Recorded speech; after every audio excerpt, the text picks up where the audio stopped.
making me log in to Facebook. Hope I can remember my password. Well, yeah. Yeah.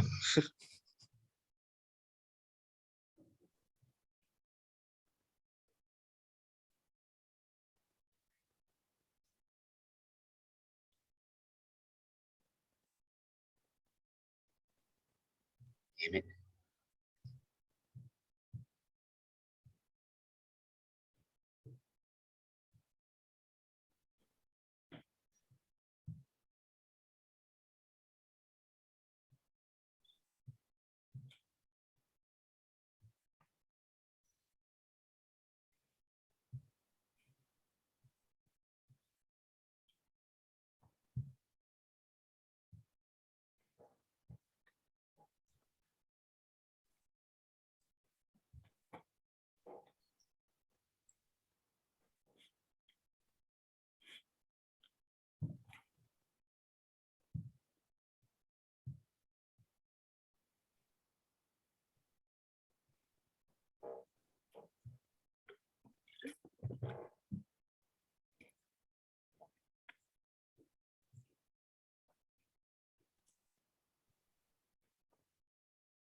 Bear with me here.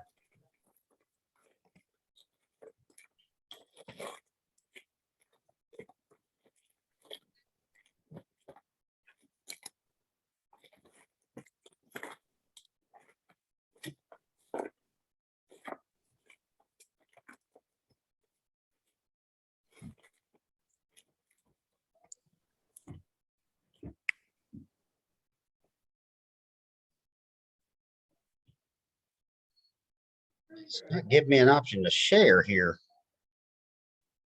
And most likely set on to your friends, Rich.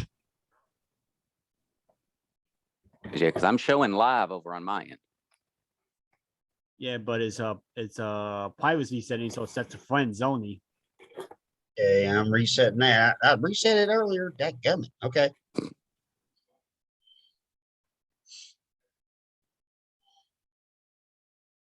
All right, Rich, you're good. All right. Yeah.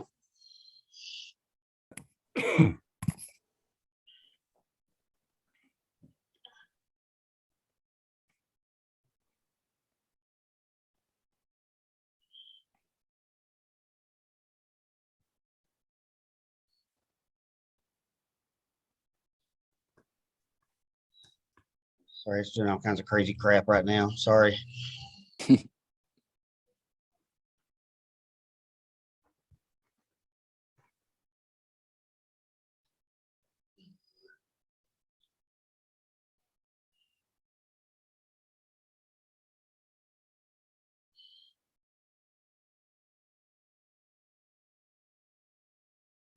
All righty.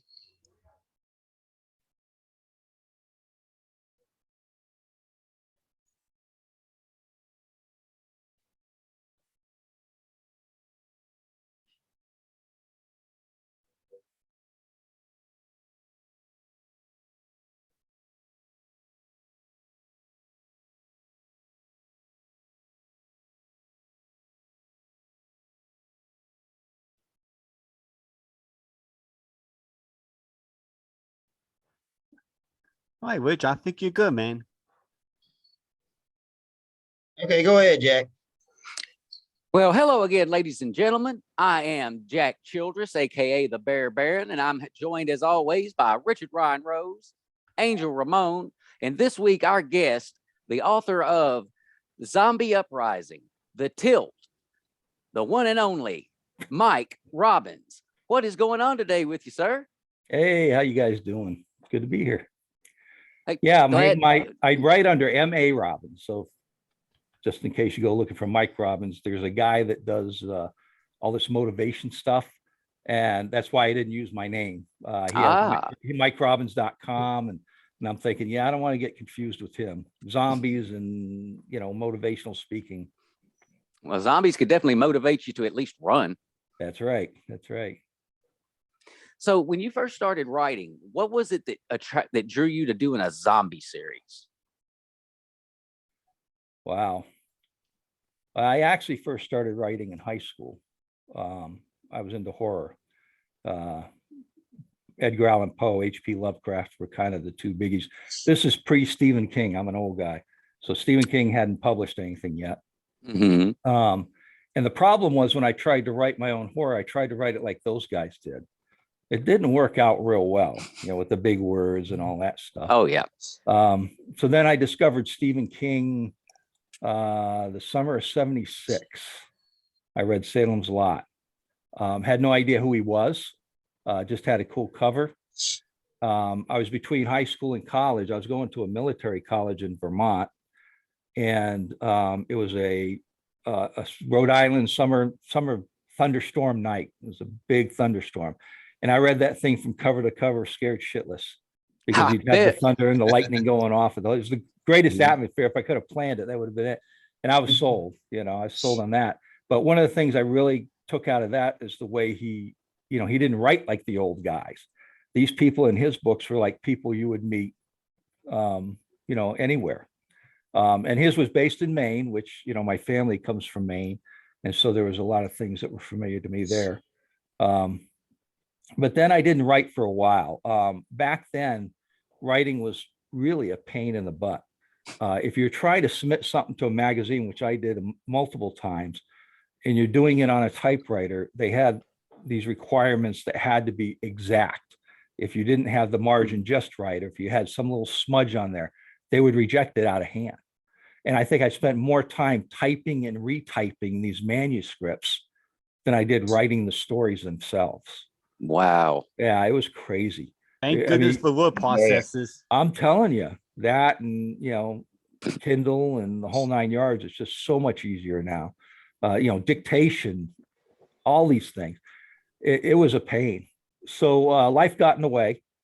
I got out of college. I left college, joined the Air Force, traveled to England, then North Dakota, then upstate New York, where I tried to write again on a typewriter.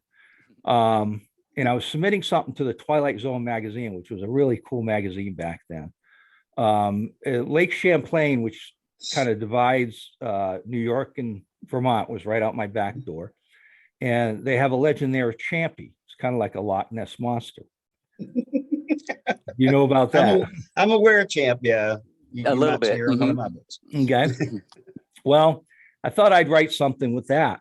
And I tried to write this kind of H.P. Lovecraft thing where Champy was like a messenger from Cthulhu, and I don't even remember what it was. It was really a big mess. I had to put in the Cthulhu, Ria, all that kind of stuff. I sent it in. It was the nicest rejection letter I ever got. It was like pre-printed, and this had the Twilight Zone logo. I mean, you could frame it, And at the end it says, we can't use this, but would you like to buy a subscription? Yeah, it's like, thanks, guys. Really? I put it away again for a while. And then I got out of the Air Force up here, and I went up to Alaska and got out of the Air Force in 91. So I did 14 years. I was into computers. I was doing computers at the time, and that's where I still do full time. And I started my own business, me and a partner, and we were working 18-hour days, 7 days a week, for like the first 7 months. And we finally decided we had to cut back a little bit. And as I cut back and, didn't work weekends anymore, I was like, what am I going to do? I mean, I spent time with my family, of course, my boys, but I wanted something else. And so I didn't think of writing it first. We took a trip down to Vegas and went to Caesar's Empire and saw them a little magic shop. They were doing magic. So that was interesting. So I got some magic tricks. I learned them. I joined a local magic club. Next thing you know, I was a professional magician. After a couple of years of practice, I was doing corporate stuff and things like that, which was fun while I, still worked my full-time job. Then I got another job with a large oil company, and I didn't know when I was going to be traveling. And so I couldn't sign a contract for like a Christmas party or something like that. So I said, okay, I'm done with that. I picked up a guitar, learned to write songs, learned to sing.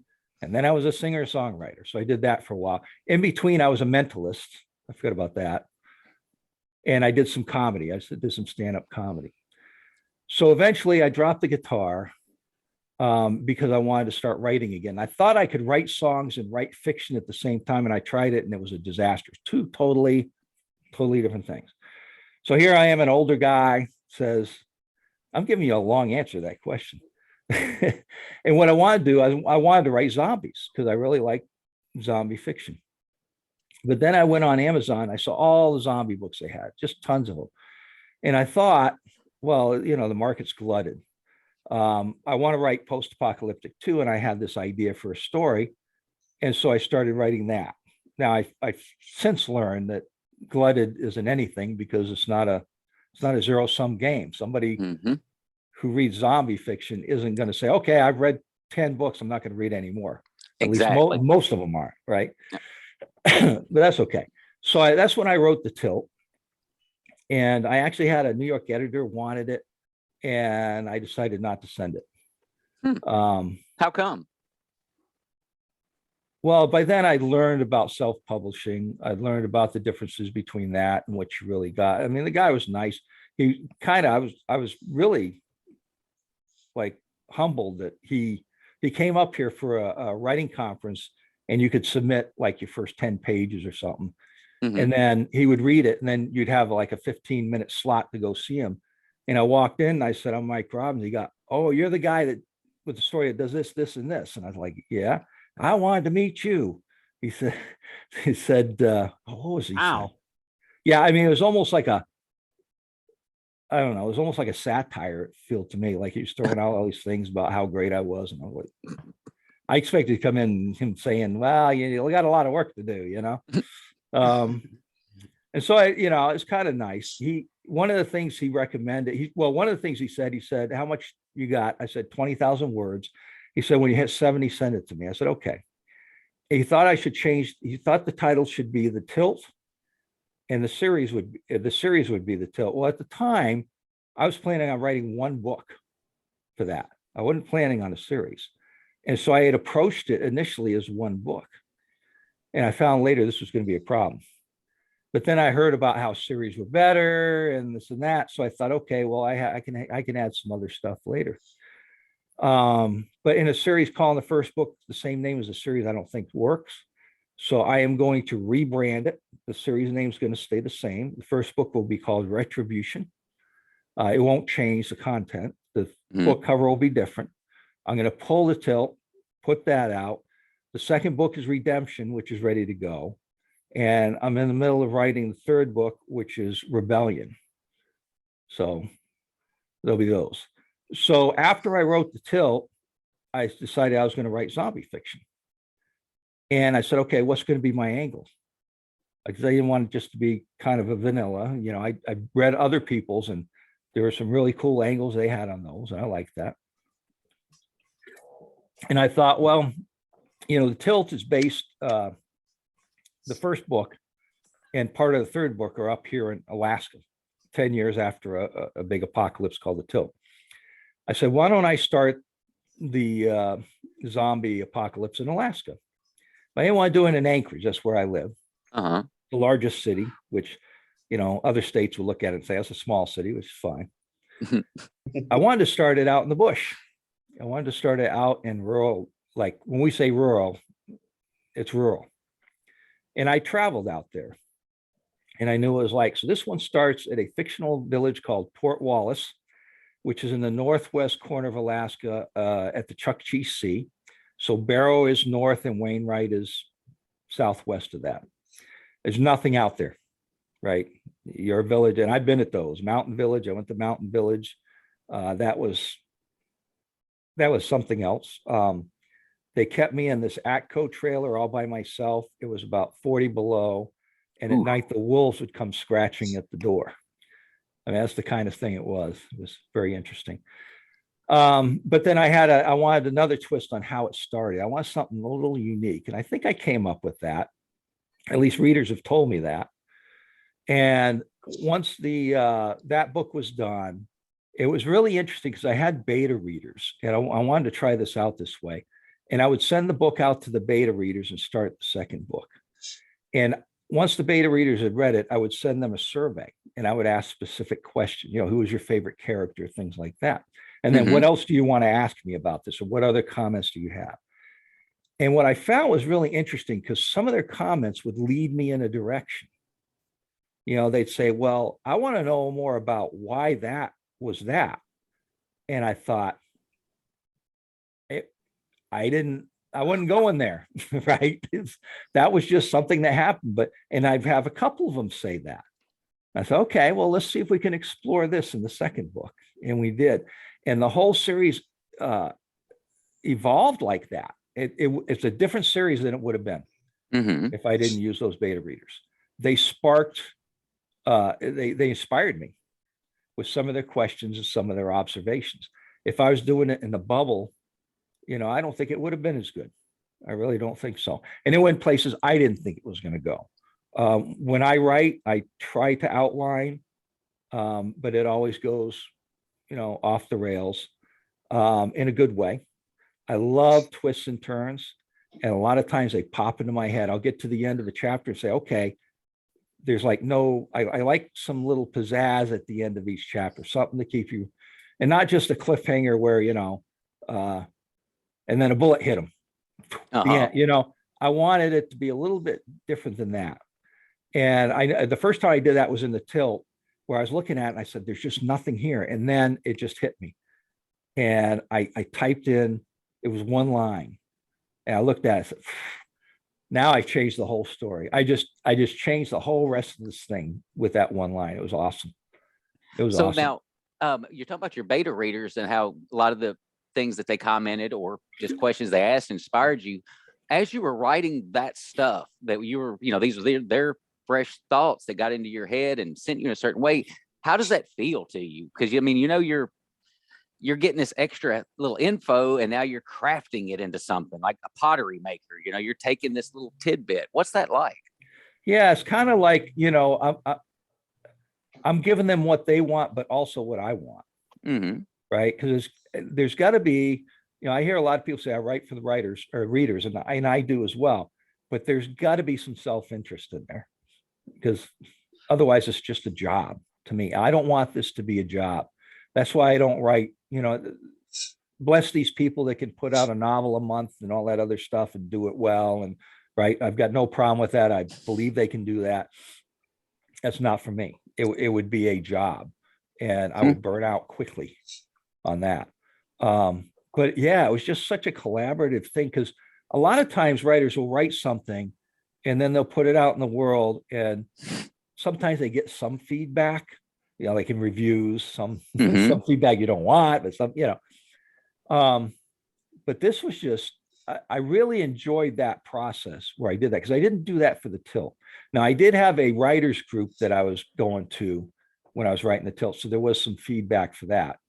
But I found the reader feedback to be much, I don't want to say better, it's different, because, writers sometimes give you feedback on what they want, but it's not necessarily what the readers want. Yeah. It's kind of like when I was a magician, they would have contests for magicians, the Society of American Magicians, the International Brotherhood of Magicians, things like that. And I would see these shows of these winners, and a lot of times be underwhelmed. It seemed like showing off. It was a lot of sleight of hand, things like that. And there's one called the Grand Prix of Magic. I can't remember what the real name of it is, but the winners get to work they get a contract at the Crazy Horse in Paris, which is supposed to be a big thing. And what I found out when you start looking at these magic contests is they're judged by magicians. And the problem is magicians want something out of magic different than what the layperson wants. Right. Magicians want to see the fancy stuff. They want to see the moves. They want to see the technical stuff. Whereas most people don't care. You can go up there with no sleight of hand, some self-working thing. And if you got a great presentation with a story with a beginning, a middle, and end, right, just like ours, and you can wow them. I mean, some of the most amazing magic to me, I knew how it was done. But the So way they that- presented it was just awesome. So now, how many of those old tricks do you still know how to do, or maybe even still do? I don't do any. No, Really? I was no. gonna get you to do a Ah, card Yeah, trick. that's sorry, disappointing. sorry. No, no. Dang it. In fact, I got to tell you, I never was big on cards. Cards bored me. I Mm. like the storytelling stuff. There are all kinds of different genres of magic. And there's one called bizarre magic. You probably have never heard of. No, I haven't. No. Yeah, if you go Google it when you get a chance. Bizarre magic is storytelling magic. Now, a lot of bizarrists will do it in a very, very spooky way. You know, dress up as a druid and you're telling this story of things. And I really was kind of drawn to that, but I didn't want it to be all kind of a, you know, the spooky thing. I wanted it to be story. So I did a lot of storytelling magic. And then mentalism, I really, really liked. I got into that towards the end. I did, you know, book shows with that. It's really funny. I don't know if you know what a mentalist is. You've probably seen them on, Let they've me been ask on you something. TV shows. Yeah.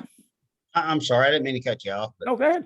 you mentioned mentalists, and I've heard of mentalists being like, you know, some of these people that that claim that they can speak to the dead, and what they're doing is they're playing off the people's, you know, emotional responses, their body language, and everything else. You know, like I'm getting a message from Paul.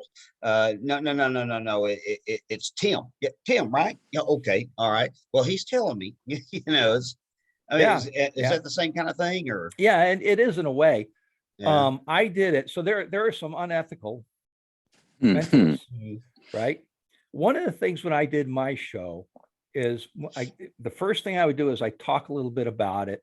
And I would say it's, you know, I don't have these special powers.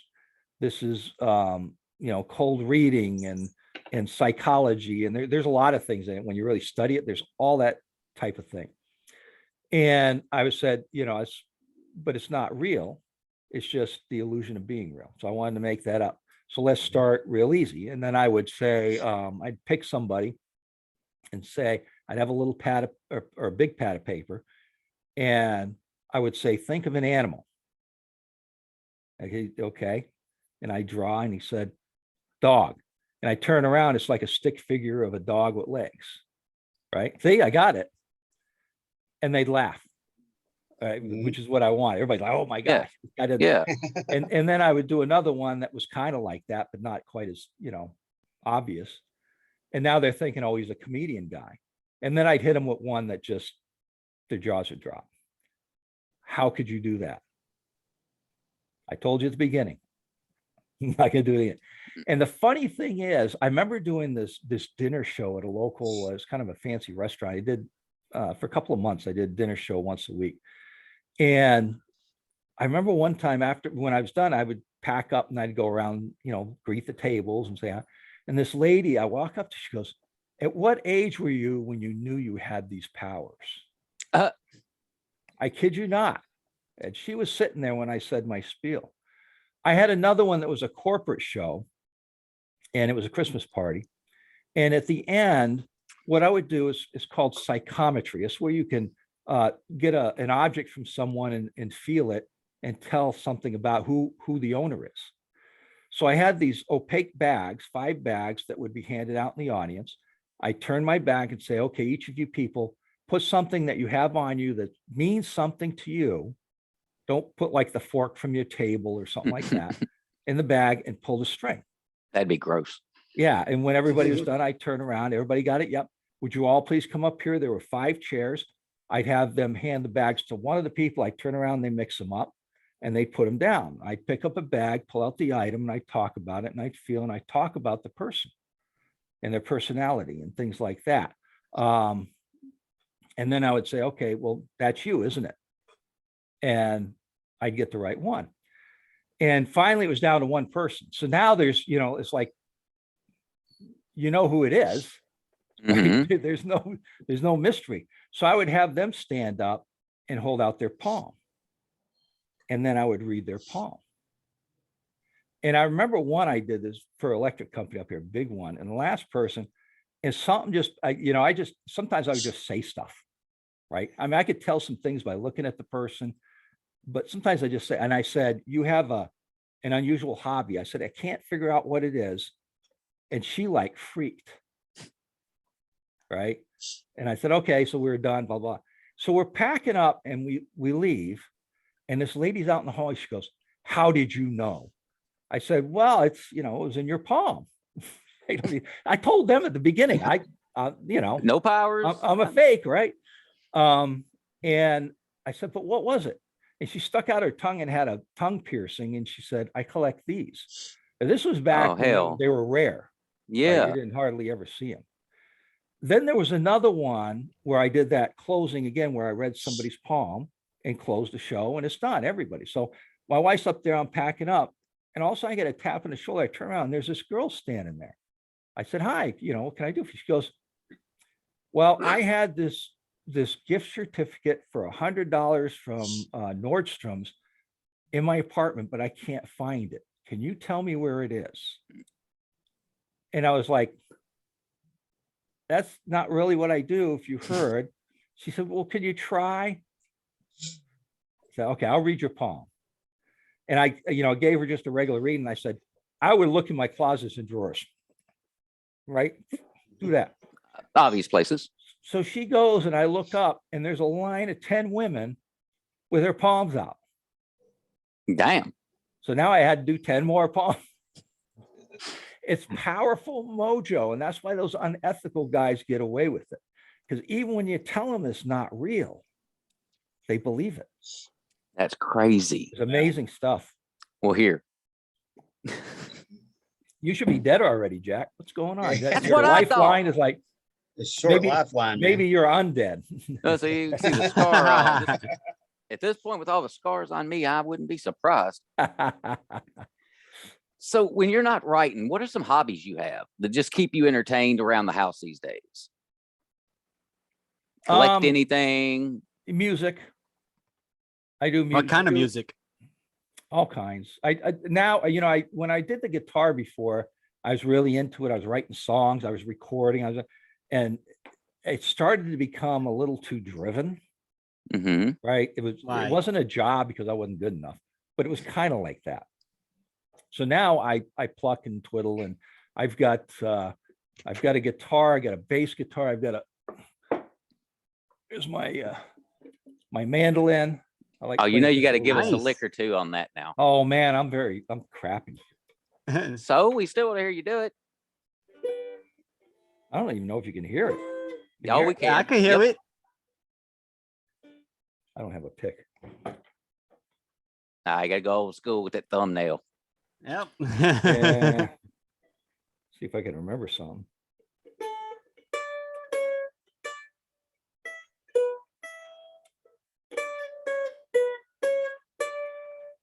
All right. Little Elvis. Yeah, not bad. Harley. Good. Harley, Right. is that the name of it? Love Me Tender. Oh, well, that's close. I got Close some enough. Native American flutes. I got penny whistles, some real good ones. Real good Wow. ones. Not the Wow. cheap tin. Nothing wrong with the cheap tin, but these guys were expensive. Mm. So I do that. Then that's pretty much it. I write. I do videos, narrate videos, things like that for different things. But yeah, I got a pretty good voice for talking. You do. Not so You much for definitely singing. do. Not so much for singing, but yeah. Mike, Yeah. I got a question for you. Yes. How grateful are you that word processors were invented? Because I could imagine that, you had the typewriters back then. I tried typewriters and I hated it. Yeah, we were talking about that earlier before we came on. Mhm. Yeah. Yeah, in my earlier days, I had to use a typewriter. There wasn't word processors, or at least affordable ones for people like me, and certainly in the 70s. And the problem was when you went to submit something to a magazine or a publisher or an agent or something, the formatting had to be I mean, there were books like this written about formatting. It was crazy. And I spent more time, back then you didn't even have like corrective typewriters, where it would go, you could go back and say correct, and it puts that white stuff on it. And, you couldn't even do that. Yeah, you had to be precise. Everything. It had to be perfect. If it wasn't perfect, and if you didn't have like the cover sheet right in the right place in the SASE, that was a big thing. You got to have an SASE, if self-addressed stamped envelope, so they could return it. They threw it out. That was just that was the first gate that you had to get through, and it was a pain in the ass. Yeah, all I can say, Mike, is God bless all those writers who had to write on typewriters back in the day. God bless their souls, man. I agree. I don't think I can do it. I mean, I'm kind of a full-time writer myself, but the only reason because I got a word processor. I don't think I would be able to do it the old-fashioned way. I would have put a typewriter towards the wall already. Yeah.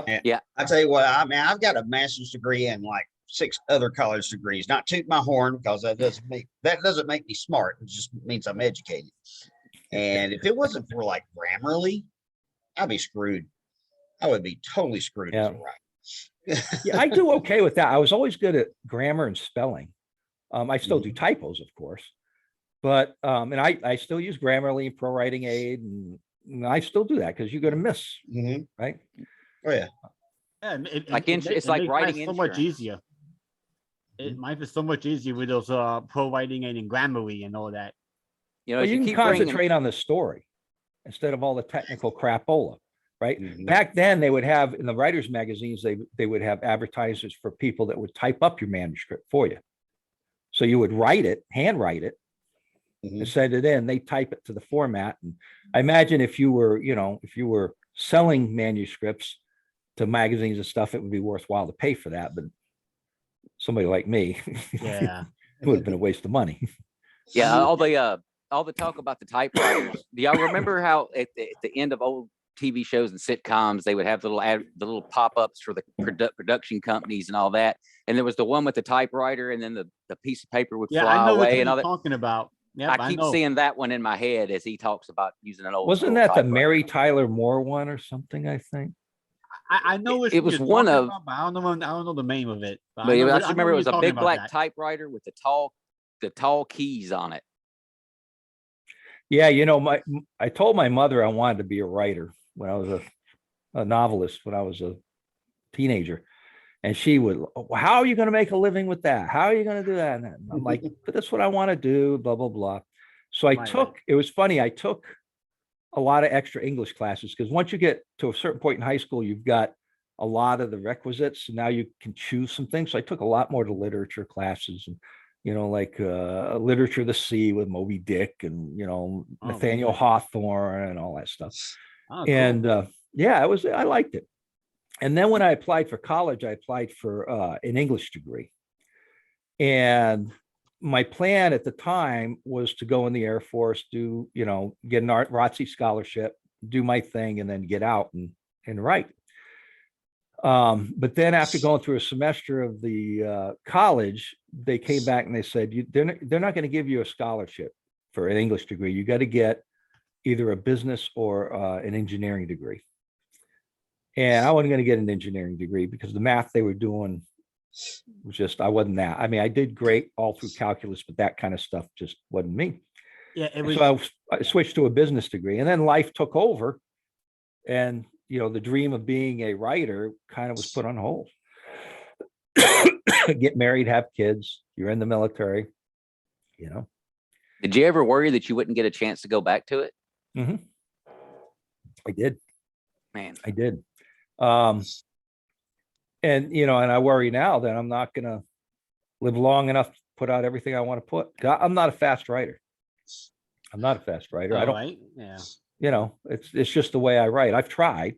And in fact, the Zombie Uprising series was probably the fastest thing I wrote. There's 5 books in about a year. Yeah.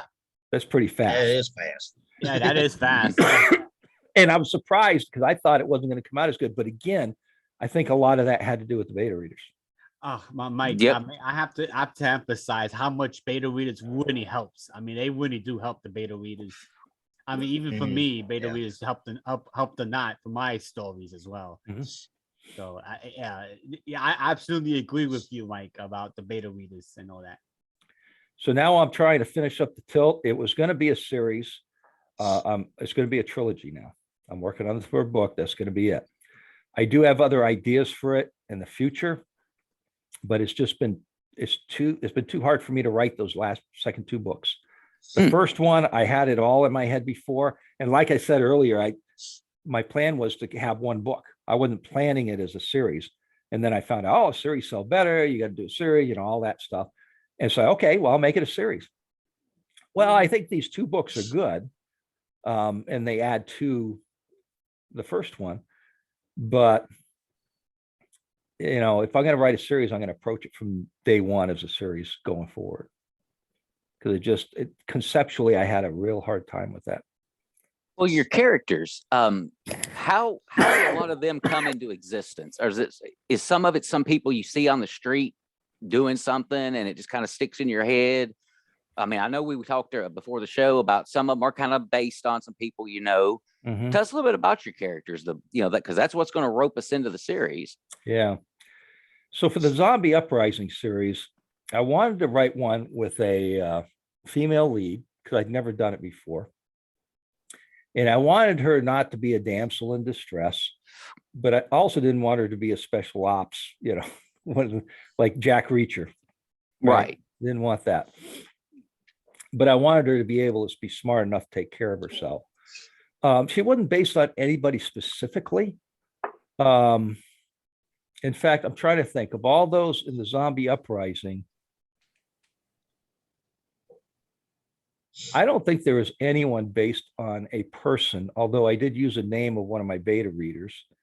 But it wasn't based on his personality because, I mean, I know him. He's actually, one of the most interactive with me. Shout out to Wayne. What's up, Wayne? But I don't know him that well to and honestly, I don't think I'd want to do that. I don't want to do that. I don't want to take a real person and make them a character because it's fraught with danger, right?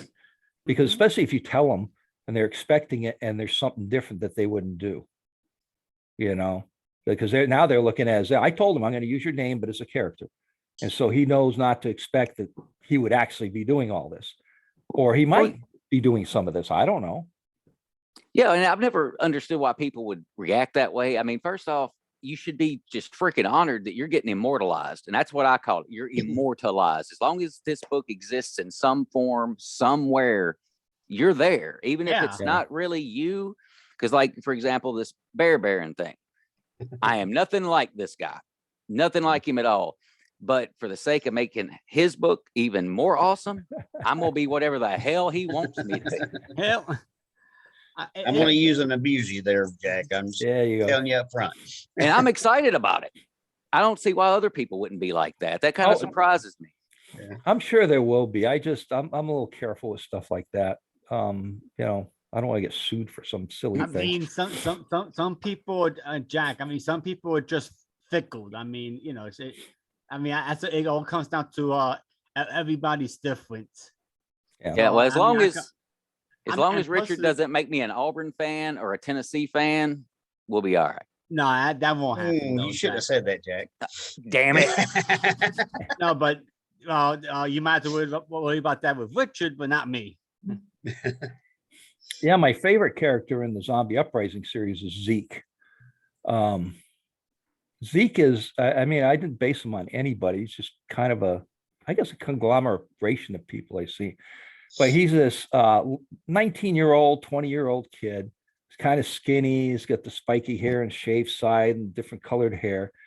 And he loves ninjas and stuff like that. And so he becomes basically a ninja. He gets a ninja costume from the local, what do you call it? The comic shop. They have the cosplay thing. And he's got his katana from there. you know, he's really loyal to the main character and sticks with her, you know, through the series.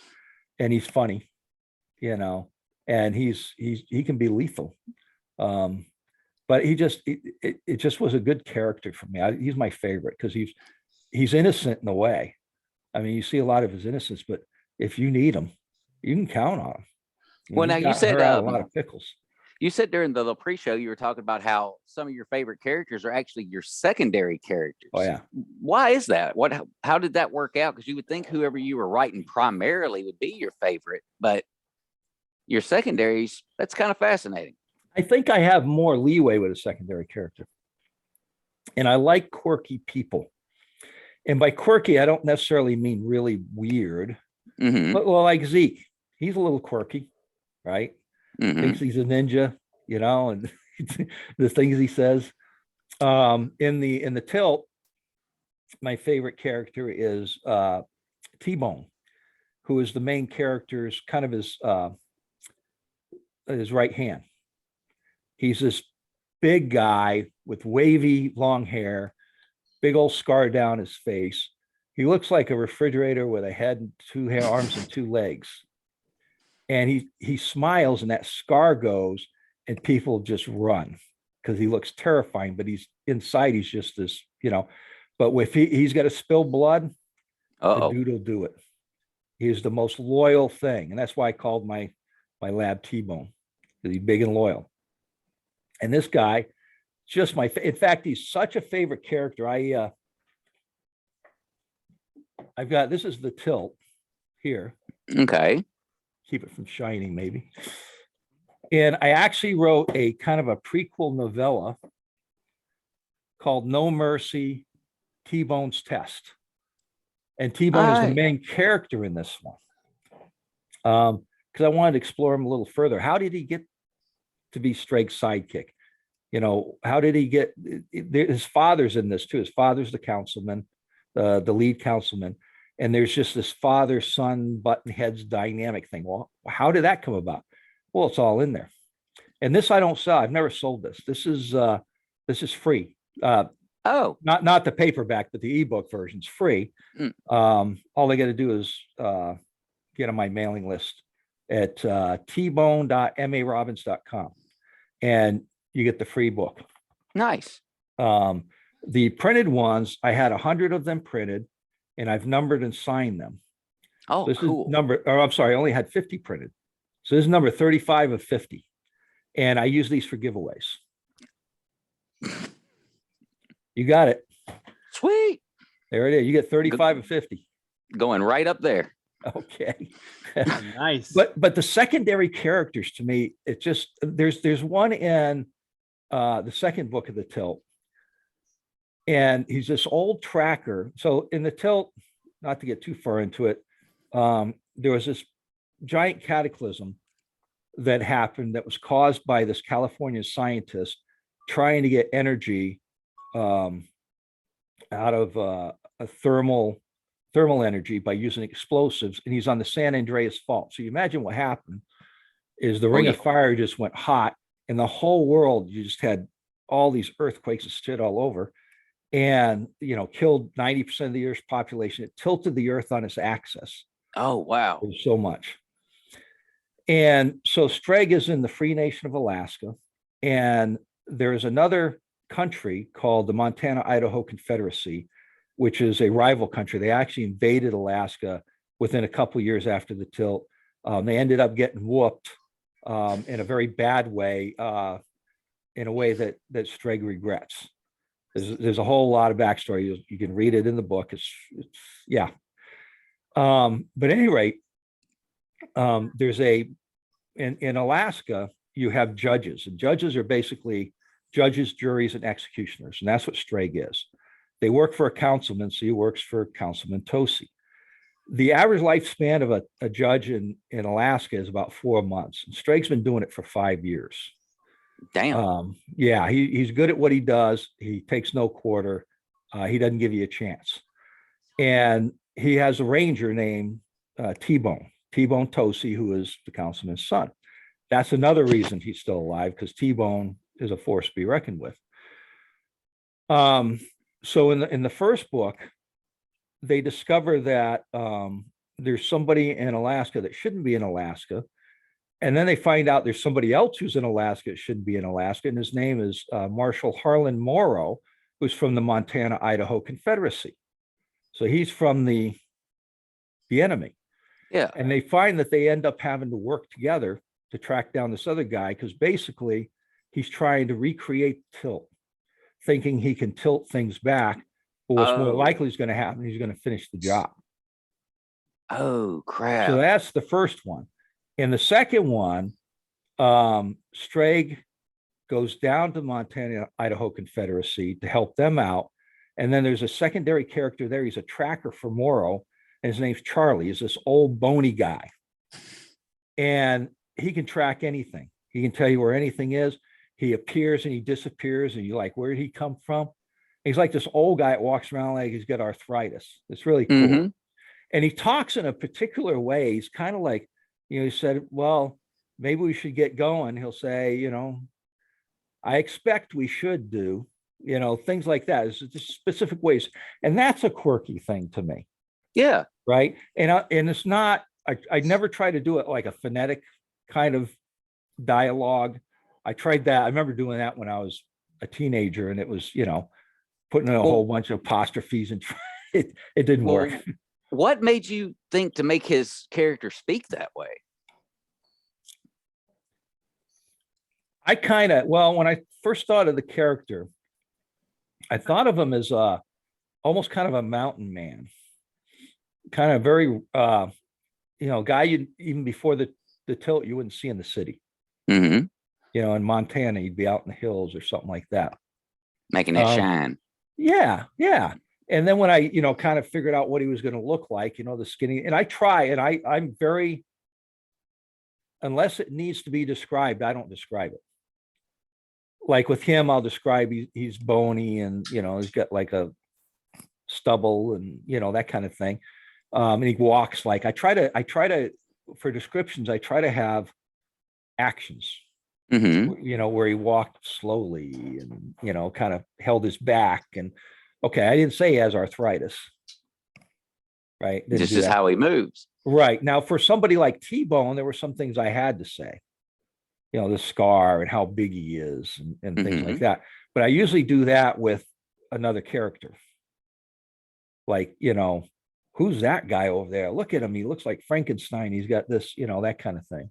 Oh, okay. Like, yeah, you don't want him to meet him. You don't want to do that. So yeah, I love secondary characters. Now, I love my main characters too, but I don't know. They feel to me to be a little more rigid, because there's things they have to do, and I could change them. And usually by the end of the book or the end of the series, they've picked up things, and obviously they change over time. Whereas a character, I could say, I can go from 0 to 60 in a second. Is I want them at the changed part already. I want them to stand out and have those quirks that's gonna, and especially since they're both, now I think about it, both the ones I like the most are like the right-hand man of the main character, right? I want them to be able to help them. I want them to be like the Poncho to, what's his name? Cisco Kid. Poncho to Cisco. Or the the guy Chewbacca to Han Solo. Yeah, things like that. Because there's things they can say or they can do the main character can't. Or it would be weird. It would be too obvious, or it'd be, it just no, because they can't know everything. And they have a problem, right? They have a character flaw or flaws that's going to keep them from doing that. So how do they get there? Well, maybe this other one says, look, or maybe this other one says, you stay here, I'm going. Then they're like, oh crap, now I got to go. Right. That's the way I try to do it. So yeah, maybe that's why I have them all the time. I guess that's part of my style, I think, now I think about it. Okay. Who would you consider to be your funniest character? Ooh, I love it when I get that reaction to a question. That just makes me so happy. Yeah, Jack likes to make you think. Mm-hmm. Come on, y'all. Yeah. Y'all realize this is a thinking man show. Yeah. Dun, dun, dun, dun, dun, dun, dun, dun. I would say it's Harlan Morrow, the Okay. guy, the marshal, because the way he talks, he's rural too, but not rustic like Charlie, right? Mhm. But yeah, he's a smart ass. Love a right. good smart ass. So when you first see him, he's in a bar in what passes for a bar in New Anchorage, which the bar is like some big barrels with a board across them, and the tables are all that they kind of went out and picked out from the ruins. So there's like a plastic chair here and a thing like that. And he's in there, and this waitress comes up and asks me. He said, "I'll have a beer," and she says, "Okay." And then she leans over so that her top is open, and she looks at him and says, "He's looking for something else." And then all of a sudden she smiles and half her teeth are missing. And he kind of gulps and says, "No, I was hoping for some of that, but I think I'll pass. Thanks." So that would just, and that just turned me on even more. I'm just saying. No, and he actually says, "Well," he says, "I do want something extra. What do you got for weed?" And she says, "Well, we got this brand here." And he pulls out his pipe, says, "I'll take some of that," and sits back and has a bowl. Oh, hell yeah. And that stuff and honestly, that stuff isn't like big in the story. I think you see him do it in this trilogy 3 times. And I think he's probably the only one. I think he's probably the only. So it isn't like a Cheech and Chong movie, right? Right. But there's layers of things, because when you see that, it's like, oh, that's interesting. So after the apocalypse, they aren't real worried about that kind of thing, or Yeah. and it kind of teaches you a little bit more what the law enforcement is like, because when you see what Stregg's looking for, it's deadly, right? So they aren't worried about that kind of thing. It kind of takes it. And then he's like, "Well, you don't put the guy in jail." It's like, we don't have jails. What does that mean? Yeah. We don't have jails. Toe tag city. Most of the time. Sometimes he'll knock him over the head unconscious, go down to the docks and sell him to a sea captain. Oh, hell, that'd be worse than death. Yeah. It depends how bad they've been. He did that to one who was beating up his wife. So they took him down there. And that's kind of a save the cat moment, if you think about it. I don't know if you're familiar with Save the Cat, but No, you have to explain that one to me real quick. okay. So Save the Cat, is it Blake? I'm trying to think of the guy who wrote it. It's a book. I'm sorry, I don't remember his name. I think it's Blake Edwards, but I'm not sure. And they talk about different things you should have in the story and at which part. And at the beginning, they talk about the Save the Cat moment. And what this does is it makes your main character, no matter how unlikable he would be, makes him likable. So Stregg is rough. And there are a lot of the beta readers who have told me that I hated him when we met him. But for some reasons we went along, I liked him. And it was these kinds of moments. Here he helped this lady who was a widow, and this guy moved in and said he was her husband and would steal from her and everything else and beat her. And when he saw her beaten, he went and found the guy and took care of him. And she asked him, "Don't kill him." Okay. There he goes. And there are many moments in there. There's one with a little boy that you wouldn't, if you just saw the scenes outside of that with him, you wouldn't think. But it gives him that 3-dimensional, and you find out why, because he just doesn't do it to do it. There are reasons behind it, and there's some flashbacks in this story. And a lot of times I don't like flashbacks because they interrupt the story, but I think these work really well. And actually, one of them was featured in a book. I don't know if you know Alita Winterheimer.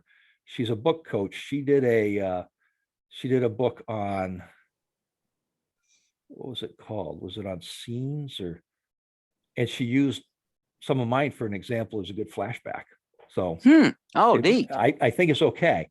But with being able to use a flashback, and I don't do prologues. And some people are way against them, some are way for. I don't care. Do a prologue. I don't care.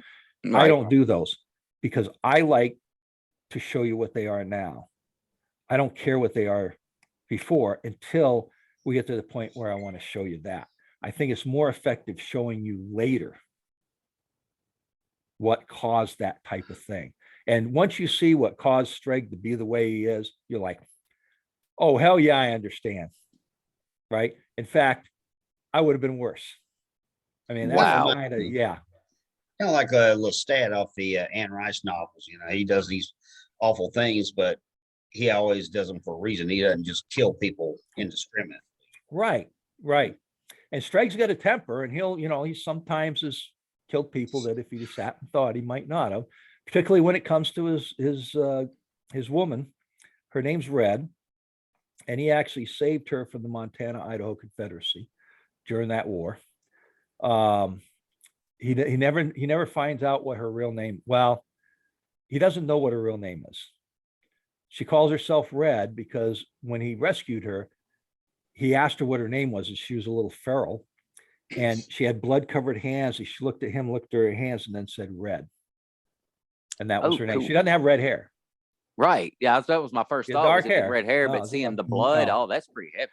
But she can kick some butt, and she defends him, and he would die for her, and she keeps him on the straight and narrow most of the time. Otherwise, he'd be an uncaged beast. So, but if she's in danger, get the fuck out of the way. I'm sorry, I'd run. Just maybe crack up there. That was funny. Well, as I'd much as run this as much as this pains me, we have come to the end of our hour. Wow, that was quick. It did go quick. It went quicker than quick. It was over. I can't like shut that. my mouth. That's the problem. Hey, well, that's that's not a exactly bad why. thing. We're here to hear from you. Well, This that's is your time to shine, man. Man, that's exactly why we're going to have you on again, because Yeah, 1 I'd hour love is to. obviously not enough. But I do also want to point out, I forgot to mention it during the intro. You're also in a Angry Eagle Publishing Undead Worlds, I do believe, which Yep, is hanging right here on the wall. Oh, there So it is. Yeah. I do believe I will be plucking that out of the frame this evening and going to check out your contribution to it. So I don't remember which one I had in there. It might be. I did one for an anthology. Was that 3 animated writers? I believe so. Yeah. I think that's the one. I wrote a writers, I short story remember. on Zeke. I think I called it Zeke the Zombie Killing Ninja. Yeah, I actually bought that book while standing in the laundry room at Javin Bonds' house.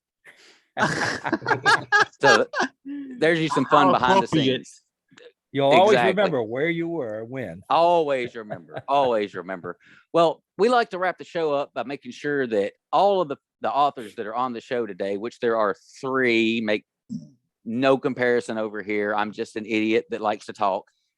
So, Angel Ramon, won't you lead us off this week? Where can we find your brilliant works, my brother? Oh, I can find my brilliant books on Amazon, Kindle Unlimited, and Audible. You can find, if you want to look up my zombie reads, it's Angel Ramon.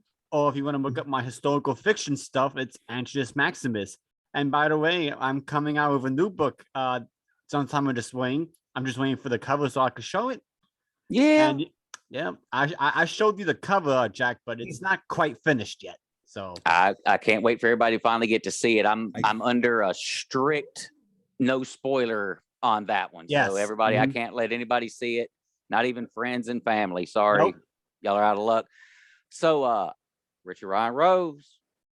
Well, you can find me on Amazon, Kindle Unlimited, Goodreads, Audible, and iTunes. Got the second book in the Wild Eyed Southern Boys series coming up. It's a prequel. It's not going to be a novella. It's going to be more of a short novel, but it's going to tell the story of the Root War that's going to be coming out real soon, probably early next month. With the find me on my author page at Richard R. Rose Author on Facebook and richardrrose.com on my website that I'm currently still working on, but more things to follow. New cover art for the Wild Eyed Southern Boys Book 1, and cover art will be posted pretty soon for the upcoming prequel. And let's not forget about the Smoky Mountain Bigfoot Festival, May 7th in Townsend, Tennessee. I will be there with bells on. So hopefully some of the I can't wait to see you guys. Not, if you're going to do a video, I can't wait to see it. Oh, will yeah, be- we'll definitely, we might even do a live feed. Yeah, I that will should be be fun. in character for that one as the Bear Baron. I've got my Yeah, the Bear ring, Baron. I've got my jacket, I I've gotta got see that. everything. I gotta see that. So I'll be Pictures there or as it didn't well. happen. And hey, for everyone out there watching, listening, snorting coke, whatever it is you're doing right now, Google the Rougarou. Go see what this is all about. Go check it out. It's definitely worth your time to do so. What was So- that? Rougarou? Rougarou, can you Rougarou. spell her out for us there, Richard? ROUGAROU. Wow. Okay. Me on the spot Yes, there. it is a thing. I know. I'm good at that. See, so Mr. Mike Robbins, also known, if you want to find his books and not get mixed up with some other weird, wacky guy, M.A. Robbins. Where you at, my man? All right. So I'm marobbins.com. There's the first part. The Zombie Uprising series, 5 books. They're available on Amazon and print, Kindle. I even got large print books, Kindle Unlimited. Audio books are available anywhere. I go wide on those. So if you want to listen to them free, go to your library and ask them to order it. Right? You can get them there. The Tilt right now is currently available in print and ebook on Amazon. Like I said, mentioned earlier, at some point, once I finish that 3rd book, I'm going to pull it, rebrand it, give it a new name. The content, book 1 will be the same. And then I'll be putting book 2 and 3 out pretty quickly after that. So you'll have the whole trilogy. Fantastic. I'm new on TikTok. I'm on TikTok now. Oh, he's tickety talking. M.A. Robbins author. Yep. I'm trying that out. It's been interesting. How's that going so far? Well, I don't dance. Okay, that's probably not a bad thing. Yeah, you wouldn't want to see that. It'd see like negative 100 views on it. Also those TikToks, when you publish them, you can have them go to Instagram. So on my Instagram, Post-Apocalyptic Stories is the name of it. It goes Okay. on there too. So it's kind of nice. I'm learning. I'm in a class right now on it. There's some authors that have done it, put on. So I'm hopeful. It so far seems pretty good. There's some things that I probably won't do. They just don't fit my brand, Mm-hmm. but there are things that certainly do. So Well, if you ever think about writing a Sasquatch story, your expert is Yeah, over no there or kidding. over here, wherever he is on your screen. But on mine, he's right over there. So holler at that kidding. guy. He can help you out. In fact, I think he bailed Mark Tufo out a time or two on Devil's Desk. I'm just throwing rumors Alaska's out there. teeming with Sasquatches, you know. Probably got a Yeti lurking somewhere. There you go. So everybody, for Richard Ryan Rose, Angel Ramon, Mike Robbins, I'm Jack Childress. This has been the Written Undead podcast. We'll see you next week. I believe it's J.S. Patrick. Oh, Keep nice. your eyes open. All right. Should be fun. Later, everybody. Later, guys. Later. Bye.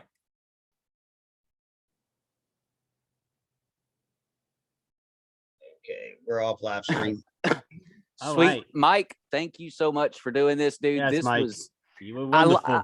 I love it when I can literally just one of the three of us just throw something out there and we can just kick back. Like Yeah, Run it. I'm a storyteller, right? I'm Hey, long-winded. you proved it today, man. Well done. that was really well done. You made that so easy. Hello in the background behind Richard. Hello. Hey. Hey, and the wifey made a appearance on with No, I enjoy this. I actually was doing this, what was it, a year and a half ago? I had one that I was trying to do called Apocalyptic Talk. And I was doing it with B